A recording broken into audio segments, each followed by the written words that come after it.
Hello friends, welcome to சமே டிலேட். இன்றைக்கி நம்ம வீடியோவில் எல்லாருக்குமே ரொம்ப பிடிக்கக்கூடிய பானிபூரி, ஏன் நம்ம குழந்தைகள் கூட ரொம்பவே இஷ்டப்பட்டு சாப்பிடுவாங்க. அப்படி ஒரு பானிபூரி ரொம்பவே டேஸ்ட்டாகவும் ரொம்ப ஈஸியாகவும் நம்ம வீட்டில் எப்படி செய்கிறது தான் இன்றைக்கி நம்ம வீடியோவில் பார்க்க போகிறோம். வாங்க வீடியோக்குள்ளே போகலாம். ஃபஸ்ட்டு இந்த பூரிக்கு நம்ம மாவு ரெடி பண்ணி வச்சுக்கலாம். இதுக்கு நான் 1/2 கப் அளவுக்கு ரவை எடுத்திருக்கேன். நல்லா பொடி ரவையாக எடுத்துக்கோங்க. இதுக்கு 2.5 டேபிள் ஸ்பூன் அளவுக்கு மைதா எடுத்துக்கோங்க. மைதா மாவு ரொம்ப கூடிடக்கூடாது. மைதா மாவு கூடிடுச்சுன்னா நம்மளுக்கு பூரி சாஃப்ட் ஆயிரும். அதனால் நம்ம மைதா அளவாக தான் சேர்க்கணும். இதில் கொஞ்சமாக சோடா மாவு, தேவையான அளவு உப்பு சேர்த்துக்கோங்க. இதெல்லாம் சேர்த்துட்டு நல்லா கலந்து கொடுத்துக்கோங்க. நான் எடுத்திருக்க ரவையோட அளவுன்னு பார்த்தீங்கன்னா 150 கிராம் ரவை. இதுக்கு 2.5 டேபிள் ஸ்பூன் அளவுக்கு நான் மைதா சேர்த்துருக்கேன். எல்லாம் கலந்து கொடுத்துட்டு கொஞ்சம் கொஞ்சமாக தண்ணி சேர்த்துட்டு மாவு பிசைய ஆரம்பிங்க. ரவைன்றனால நம்மளுக்கு அதிகம் தண்ணி தேவைப்படாது. கொஞ்சம் கொஞ்சமாக தெளிச்சு விட்டுட்டு மாவு பிசைஞ்சுக்கோங்க. மாவு இந்த அளவுக்கு நம்மளுக்கு கெட்டியாக இருந்தால் போதும். இதுக்கு மேலே நீங்கள் தண்ணி சேர்த்துடாதீங்க. மாவில் அதிகம் தண்ணி சேர்ந்துருச்சுன்னா எண்ணெய் குடிக்க ஆரம்பிச்சிடும் பூரி. நம்மளுக்கு உப்பெல்லாம் வராது பூரி. அதனால் நம்மளுக்கு மாவு பிசையும் போது கரெக்டான அளவாக நீங்கள் சேர்க்கணும். இப்போ நான் மாவு கையில் எடுத்து காட்டுறேன் பாருங்கள் எந்த அளவுக்கு சாஃப்டாக இருக்குன்னு. இது ஊறி வந்ததுக்கப்புறம் பார்க்கலாம். மூடி போட்டுட்டு ஒரு 20 நிமிஷம் ஊற வச்சுருங்க. இதுக்கப்புறம் நான் 3 உருளைக்கிழங்கு நல்லா வேக வச்சு எடுத்திருக்கேன். சின்னதாக இருந்தால் நீங்கள் 4-5 கூட சேர்த்துக்கலாம். நல்லா மசிச்சு விட்டுருங்க. இது கூடவே ஒரு கைப்பிடி அளவுக்கு பெரிய வெங்காயம் பொடிசாக கட் பண்ணி சேர்த்துக்கோங்க. கொஞ்சமாக பச்சை மிளகாய், இது கூடவே கொஞ்சமாக பொடிசாக கட் பண்ண கொத்தமல்லி. இந்த மசாலாவுக்கு தேவையான அளவுக்கு உப்பு சேர்த்துக்கோங்க. இது கூடவே 1 ஸ்பூன் அளவுக்கு தனி மிளகாய்த்தூள், 1/2 டேபிள் ஸ்பூன் அளவுக்கு சாட் மசாலா சேர்த்துருக்கேன். சாட் மசாலாலே நம்மளுக்கு உப்பு இருக்கனால மசாலாவுக்கு நீங்கள் உப்பு கம்மியாகவே சேர்த்துக்கோங்க. அதிகம் உப்பாயிடக்கூடாது. இதெல்லாம் சேர்த்துட்டு நல்லா பிசைஞ்சு விட்டுக்கோங்க. பிசைஞ்சு விட்டுட்டு இது கூடவே 1 டேபிள் ஸ்பூன் அளவுக்கு ஜீரகத்தூள் சேர்த்துக்கோங்க. ஜீரகத்தூளும் சாட் மசாலாவும் நம்ம கண்டிப்பாக சேர்க்கணும். இப்போ பானிபூரிக்கான உருளைக்கிழங்கு மசாலா ரெடி ஆயிடுச்சு. இதுக்கப்புறம் ஒரு பெரிய வெங்காயம் பொடிசாக கட் பண்ணிக்கோங்க. இது கூடவே கொஞ்சமாக கொத்தமல்லியும் கட் பண்ணி ரெடி பண்ணி எடுத்து வச்சுக்கோங்க. இப்போ நம்ம பானி எப்படி செய்கிறேன்னு பார்க்கலாம். இப்போ ஒரு கைப்பிடி அளவுக்கு கொத்தமல்லி, ஒரு கைப்பிடி அளவுக்கு புதினா, ரெண்டுமே நல்லா கழுவிட்டு சேர்த்துக்கோங்க. இது கூடவே பச்சை மிளகா, நான் 6 பச்சை மிளகா எடுத்துருக்கேன். சின்னதாக இருந்தனால நீங்கள் காரத்துக்கு ஏற்ற மாதிரி எடுத்துக்கோங்க. 3 பீஸ் நான் இஞ்சி சேர்த்துருக்கேன். இதெல்லாம் நல்லா தண்ணி ஊற்றிட்டு இந்த மாதிரி அரைச்சிட்டு வந்துடுங்க. இப்போ அரைச்சிட்டு வந்தாச்சு. இதை நம்ம வடிகட்டி எடுத்துக்க போகிறோம். நான் எடுத்திருக்க கொத்தமல்லி புதினாவுக்கு நான் 3 கிளாஸ் அளவுக்கு தண்ணி சேர்த்துருக்கேன். நம்ம இந்த பானியை வடிகட்டாமல் கூட சேர்க்கலாம். நம்ம குழந்தைகள்லாம் சாப்பிட்றனால வடிகட்டிட்டு சேர்த்தோம்னா வாயில் எதுவும் சிக்காமல் ஈஸியாக இருக்கும் சாப்பிட்றதுக்கு. இப்போ ரொம்பவே சூப்பராக நம்மளுக்கு பானி ரெடி ஆயிடுச்சு. வடிகட்டி எடுத்துக்கிட்டோம். இதில் ஒரு சிலர் தனி மிளகாய் தூள்லாம் சேர்ப்பாங்க. அப்படி சேர்க்காதீங்க. அது சேர்த்துக்கிட்டிங்கன்னா நம்மளுக்கு க்ரீன் கலர் சேஞ்ச் ஆயிரும். காரத்துக்கு நம்ம பச்சை மிளகாலாம் சேர்த்துருக்கறனால அந்த காரமே போதுமானது தான். இது கூடவே இப்போ ஒரு பெரிய நெல்லிக்காய் சைஸில் நான் புளி எடுத்து கரைச்சி வச்சுருக்கேன். அந்த தண்ணி இதோட ஆட் பண்ணிடலாம். இது கூடவே 1/2 டேபிள் ஸ்பூன் அளவுக்கு ஜீரகத்தூள் சேர்த்துக்கோங்க. தேவைப்பட்டால் நீங்கள் சாட் மசாலாவும் சேர்த்துக்கலாம். இது கூடவே நான் தேவையான அளவு உப்பு சேர்த்துருக்கேன். உப்பு சேர்த்துட்டு இது கூட பாதி எலும்புச்சம்பழம் புளிஞ்சு விட்டுக்கோங்க.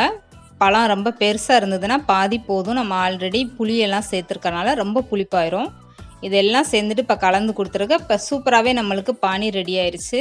நான் எடுத்திருந்த புதினா, கொத்தமல்லி, பச்சை மிளகாய்க்கு 4 கிளாஸ் அளவுக்கு மொத்தம் நான் தண்ணி சேர்த்துருக்கேன். 3 கிளாஸ் தண்ணியும் 1 கிளாஸ் அளவுக்கு புளி தண்ணியும் நான் சேர்த்துருக்கேன். இப்போ சூப்பராகவே நம்மளுக்கு பானிபூரிக்கான பானியும் மசாலா வெங்காயம்லாம் ரெடி ஆயிடுச்சு. இப்போ பூரி எப்படி செய்கிறதுன்னு பார்ப்போம். 20 நிமிஷத்துக்கு அப்புறம் நான் ஓப்பன் பண்ணி காட்டுறேன் பாருங்கள். 15லேருந்து 20 நிமிஷத்துக்கு மேலே நீங்கள் ஊற விடக்கூடாது மாவை. அப்படி ஊற விட்டுட்டிங்கன்னா பூரி நம்மளுக்கு புஷ்ஷுன்னு வராது. ரொம்ப ஊறிட்டாலும் மாவு பிசையும் போதே எவ்வளோ கடினமாக இருக்குது பாருங்கள். நம்ம ஃபஸ்ட்டு தேய்க்கும் போது அவ்வளோ சாஃப்டாக இருந்தது. ஊறினதுக்கப்புறம் ரவை எவ்வளோ ஹார்டாக ஆயிடுச்சு பாருங்கள். இந்த அளவுக்கு நம்மளுக்கு திக்காக இருந்தால் தான் பூரி நல்லா கிறிஸ்பியாக வரும். இதை 2 பகுதியை இப்போ பிரித்து எடுத்துக்கலாம். நல்லா உருட்டிக்கோங்க. சப்பாத்தி கட்டையில் போட்டுட்டு இப்போ நல்லா தேய்ச்சி கொடுத்துடலாம். சப்பாத்தி மாதிரி நல்லா நம்ம விரித்து தேய்க்க போகிறோம். கல்லில் ஒட்டும் போது அப்பப்போ நீங்கள் லைட்டாக மாவு தூவிக்கோங்க. ரொம்பவும் மைதா தூவிடக்கூடாது. சாஃப்டாயிரும் பூரி. ரொம்ப லேசாக இல்லாமல் ரொம்பவும் கனமாக இல்லாமல் தேய்க்கணும். நான் தேய்ச்சதுக்கப்புறம் காட்டுறேன் பாருங்கள். ஒருவாக்காயின் எந்த அளவுக்கு திக்னஸ்ஸாக இருக்குமோ அந்த அளவுக்கு நம்ம திக்காக தேய்ச்சோன்னா போதும். நான் தேய்ச்சதுக்கப்புறம் உங்கள்கிட்ட காட்டுறேன் எப்படி இருக்குன்னு. பானிபூரி செய்கிறது ரொம்பவே கஷ்டம்லாம் நினைக்காதீங்க. ரொம்ப ஈஸி தான். 40 நிமிஷம் நீங்கள் டைம் எடுத்திங்கன்னா போதும். ரொம்பவே ஈஸியாக நீங்கள் உங்கள் வீட்டில் பானிபூரி செய்யலாம். இப்போ சப்பாத்தி கட்டையில் ஒட்டுச்சுன்னா நீங்கள் தேய்க்கும் போது கொஞ்சம் கொஞ்சமாக மைதா மாவு தூவிக்கிட்டே நீங்கள் தேய்க்க ஆரம்பிங்க. மைதா மாவு அதிகம் சேர்த்துறாதீங்க, பூரி அப்புறம் சாஃப்ட் ஆயிரும். ஒரு சிலர் நம்மளுக்கு எப்படி செஞ்சாலும் பூரி புஸ்ஸுன்னு வரலன்னு நினைப்பாங்க. நான் சொன்ன மெத்தடில் நீங்கள் கண்டிப்பாக செஞ்சு பாருங்கள். பூரி அழகாகவே புஸ்ஸுன்னு குட்டி குட்டியாக நீங்கள் செய்யலாம். மாவு மட்டும் நீங்கள் அதிகமாக ஊற வச்சிடக்கூடாது. 15லேருந்து 20 நிமிஷம் கரெக்டான டைம். இதுக்கப்புறம் நீங்கள் ஊற வச்சிட்டிங்கன்னா பூரி நம்மளுக்கு புஸ்ஸுன்னு வராது. அதிகமாகவும் எண்ணெய் குடிக்க ஆரம்பிச்சிரும்.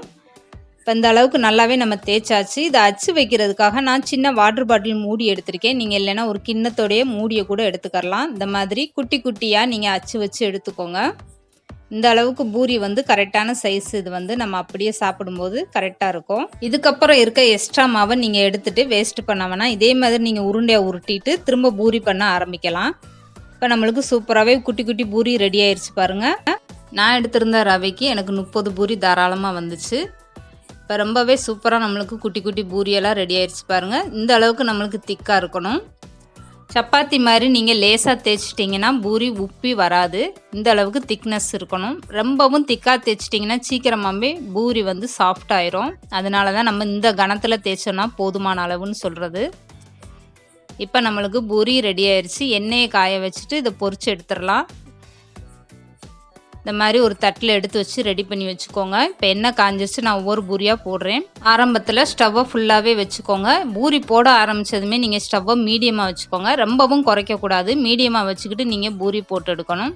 எண்ணெய் நல்லா காஞ்சிருந்ததுன்னா நம்ம பூரி போட்டதுமே புஸ்ஸுன்னு எலும்பி வர ஆரம்பிச்சிரும். லேசாக இந்த மாதிரி எண்ணெயை எடுத்து இந்த பூரி மேலே ஊற்றுங்க. கரண்டினாலேயே அழகாக வந்துருச்சு பாருங்கள். புஸ்ஸுன்னு ஒவ்வொன்றா மேலே எலும்பி வர ஆரம்பிச்சிருச்சு.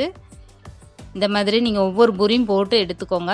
இப்போ தான் நீங்கள் ஃபஸ்ட் டைம் செய்கிறீங்கன்னா ஒரு பூரி மட்டும் நீங்கள் போட்டு பாருங்கள். அப்படி எலும்பி வரலைன்னா எண்ணெய் சூடு வந்து பத்தாது. எண்ணெயை நல்லா சூடு பண்ணிவிட்டு போட்டிங்கன்னா ஒவ்வொரு பூரியுமே நல்லா எலும்பி வர ஆரம்பிச்சிரும். ஸ்டவ்வை மீடியமாக வச்சுக்கோங்க. கண்டிப்பாக ஃபுல்லாக ஆரம்பத்திலே வச்சிட்டிங்கன்னா சீக்கிரமே நம்மளுக்கு பூரி செவக்க ஆரம்பிச்சிடும். சாப்பிடும்போது ரொம்பவே சாஃப்ட் ஆயிரும். இப்போ பாருங்கள், இந்த 4 பூரியுமே நல்லா செவந்துருச்சு. நான் எடுத்துட்டேன். இதுக்கப்புறம் இந்த மாதிரி ஒவ்வொரு பூரியாக போட்டு நீங்கள் எடுத்துக்கலாம். ஒரே நேரத்தில் போட்டிங்கன்னா ஒன்றோடு ஒன்று வந்து ஒட்டிக்கிறோம். அவ்வளோதான். ரொம்பவே ஈஸியாக நம்ம வீட்டிலே இப்போ பானிபூரி எப்படி செய்கிறதுன்னு இன்றைக்கி நம்ம வீடியோவில் பார்த்துருக்கோம். இப்போ இந்த பானிபூரியில் எப்படி மசாலா சேர்த்து சாப்பிட்றதுன்னு பார்க்கலாம். ஒரு பூரி எடுத்து இந்த மாதிரி உடச்சி விட்டுக்கோங்க. நம்ம ரெடி பண்ணி வச்சுருக்க உருளைக்கிழங்கு மசாலா இதில் கொஞ்சமாக எடுத்து நடுவில் வச்சுக்கோங்க. இது கூடவே நம்ம ரெடி பண்ணி வச்சுருக்க வெங்காயம் கொத்தமல்லியும் சேர்த்து ரெடி பண்ணிவிட்டு இப்போ பானிக்குள்ளே இந்த மாதிரி பூரியை விட்டு எடுத்திங்கன்னா ரொம்பவே சூப்பரான பானிபூரி நம்ம வீட்டிலே அழகாக ரெடி பண்ணியாச்சு.